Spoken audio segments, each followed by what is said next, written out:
grade 12. It's great that you joined me again. And now with Unit 7, do your homework. Boy, what a title, right? Okay, let's look at the focus on the topic. Look at the photo. Do you think the student is in the mood to do homework? Why or why not? Oh boy. Okay, that probably looks like you with your laptop and your earphones in your phone. But there is this. Oh, look at the popcorn on the couch. This is looking good. Is she in the mood for studying? Yes or no? Okay, you're going to let me know what you think about that in our class meeting. Describe your homework routine. When do you typically do your assignments and where do you do them?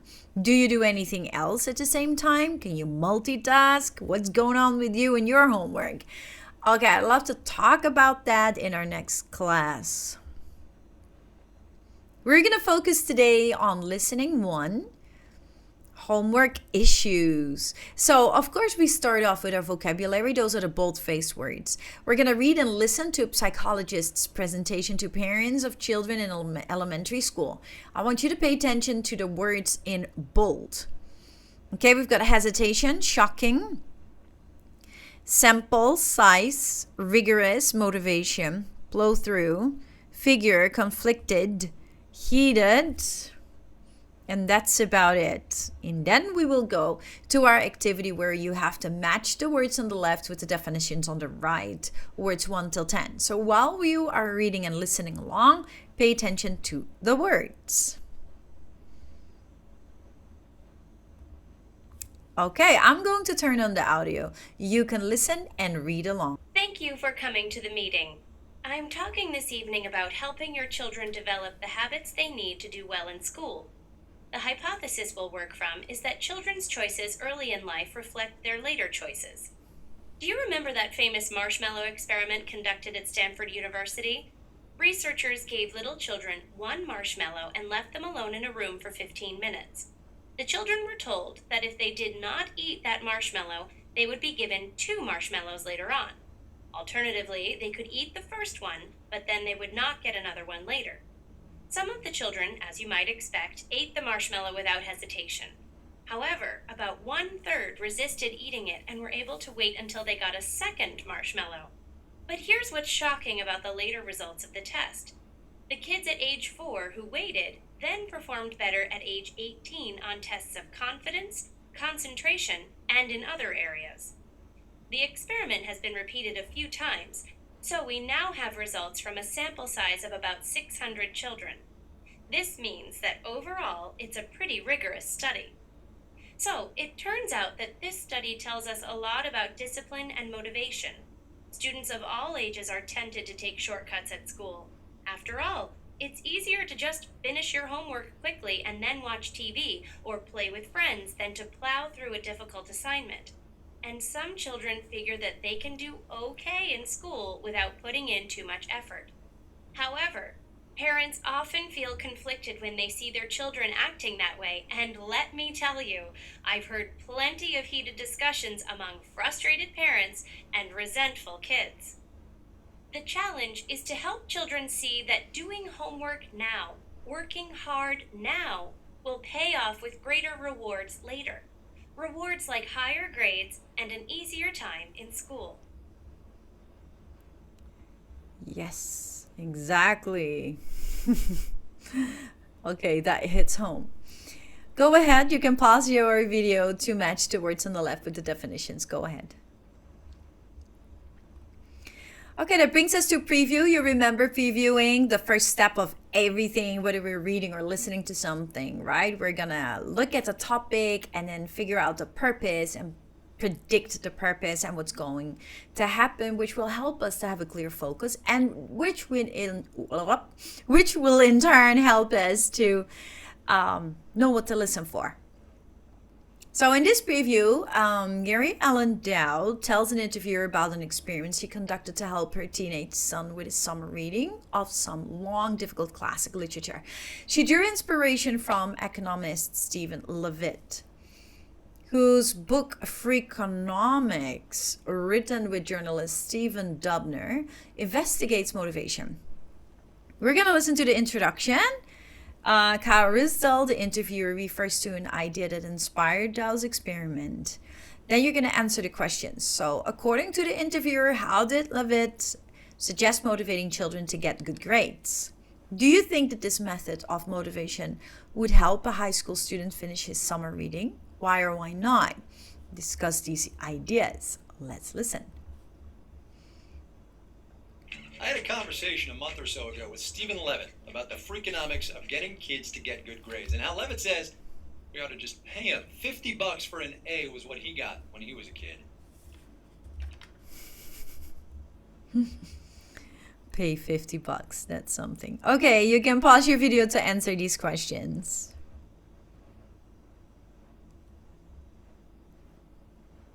That brings us to the main ideas. As we all know, we have the general idea, and we develop that general idea by using main ideas, main points, and those main points are developed by using details. So these are the main points. Listen to the whole interview. Look again at your answers from preview. How did your answers help you understand the interview? And I want you to circle the correct answers. So we've got in total 4 questions. Yeah, and I want you to circle the correct answer. Go ahead, listen to the audio and answer straight away. I had a conversation a month or so ago with Stephen Levitt about the freakonomics of getting kids to get good grades, and how Levitt says we ought to just pay him. $50 for an A was what he got when he was a kid. Me? Not one thin dime, but that's a whole nother story. Anyway, Jerry Ellen Dow heard that segment and tweeted us a picture of 2 crisp $20 bills, one labeled Great Expectations, the other labeled The Odyssey, and a note saying the money was there for the taking by her 14-year-old son if he read the books in question this summer. So, of course, we had to call her up to see what happened. Jerry, it's good to talk to you. Thanks. It's nice talking to you, Kai. So you heard me talking to Stephen Levitt about the freakonomics of paying kids to study, and what did you do? Tell me about your experiment. I'm always looking for ways to motivate the kids because they don't seem to be really excited about school themselves. Shocking. I thought, yeah, it is. So I thought that, my son had 2 books to read over the summer: Great Expectations and The Odyssey. So, all right. So how much were you going to pay him? So I figured $20 a book was reasonable. Oh man, 20. See, I'm not going to read The Odyssey for $20. Yeah, as it turns out, he felt probably that way as well. So tell me what happened. So what happened was, I think he finished Great Expectations maybe 5 days ago, and then he started The Odyssey 2 days ago. And I just have to point out that school starts tomorrow. Yeah, so you're going to get your $20 back. Well, no, are you going to get actually, Come on. He's 250 pages into it. Now, the hesitation was that he seems to be plowing through it, which I don't understand how you can do that. Yeah, no. You're going to prorate this then? Is that what I'm hearing you tell me? We had a really heated discussion yesterday about whether I intended to pay him if he got it done before school or before the comprehensive test. Yeah, that's actually a very good point, right? Which I should probably raise with Stephen Levitt. You got to define the terms of the agreement. Yes, and I was not clear on that. Although I think as it happened, I had some different ideas about what I would have done if I was doing it over again. Oh, like what? Well, I would have offered him more than $20 for a 500-page book that was written 2,000 years. Yeah. Now, Levitt and Dubner, the guys behind Freakonomics, would say, well, your sample size is a little small and you need more information over time. So you think I should maybe have more kids and do it longer? Is that what you're suggesting? No, well, that's personal choice actually, but really you need to do the experiment over a longer period of time so you can have more data, more information, right? And with more rigorous controls in terms of what the expectations are. Yes. And are you thinking you might do this again next summer? I guess you're going to wait and see how it goes, right? Yes, I'm going to wait. I don't know. I don't know. This is so funny. You are clearly conflicted about this. I am conflicted about it, yes. Huh. Well, Jerry, thanks a lot for your time. All right, thank you, Kai. This is so funny. Can you imagine your parents paying you for doing your homework? Oh boy. It's so funny. Okay, take some time to answer numbers 1 until 4 and write down how your predictions, your preview helped you focus during the audio. Go ahead.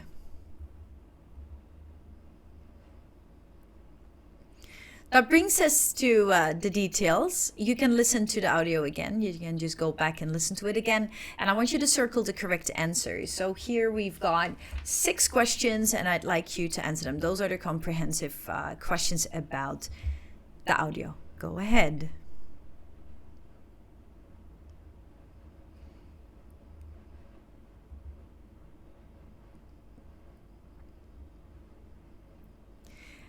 That brings us to the part of making inferences. Remember that making inferences means making an educated guess. We're looking for the facts, combining, correlating the facts, and from there we get a conclusion. Means we're looking for the underlying meaning, the implied meaning.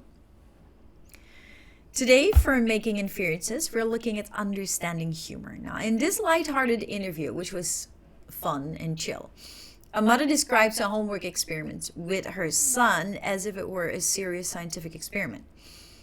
The speaker sometimes uses a special form of humor in which they say something they don't really mean. We call that irony. You say it, but you don't really mean it. You can identify irony from the speaker's tone of voice and also by the sense of the words.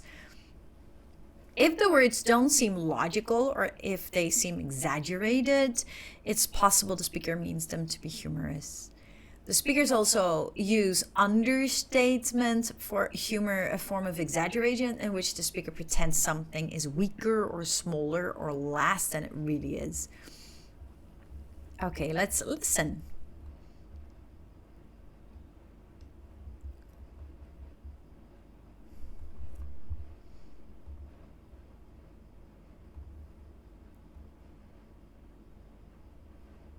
Okay, the example doesn't want to play. That's fine. I'm always looking for ways to motivate the kids because they don't seem to be really excited about school themselves. Shocking. Okay. Although the interviewer says he's shocked that kids aren't motivated by school, he really means the opposite, like that he's not surprised. So shocking is then the irony. Okay, we're going to listen to excerpt 1, 2, and 3, and I want you to circle the correct answer. Yes, so we have a question. You have to choose between A or B. Okay, we're gonna start with excerpt 1. So I figured $20 a book was reasonable. Oh man, 20. See, I'm not gonna read the Odyssey for $20. Yeah, as it turns out, he felt probably that way as well. Okay, please answer the question. Excerpt 2. Now, Levitt and Dubner, the guys behind Freakonomics, would say, well, your sample size is a little small and you need more information over time. So you think I should maybe have more kids and do it longer? Is that what you're suggesting? Okay, answer excerpt 2. Excerpt 3. We had a really heated discussion yesterday about whether I intended to pay him if he got it done before school or before the comprehensive test. Yeah, that's actually a very good point, right? Which I should probably raise with Stephen Levitt. You got to define the terms of the agreement. Okay, answer excerpt 3. Very good. That brings us to the last part, which is expressing opinions. Very important. Remember reasoning, but we do that structured. So we give our opinion and we explain it by giving reasons for our opinion, leaving room for other people's opinions and being respectful towards those opinions. We use PEEL, point, explanation, evidence, or an example, and the L is linking it back. Okay, so there are 3 points here. 1, do you think Gary Allen Dow's idea to pay her son to do his homework was a good idea? 2, Kyra Isdell feels that $20 is not enough to read a long, difficult book like The Odyssey. Do you agree? If parents give rewards to children for doing homework, should the rewards vary with the assignment? And number 3, have you experienced either getting or giving rewards for doing your homework? I am super excited and curious to hear your answers to these questions. Awesome. That brings us to the end of the lesson. Yeah, we started with the focus on Unit 7's topic, do your homework. Listening 1, we went over the vocabulary, did previewing, main ideas, details, looked at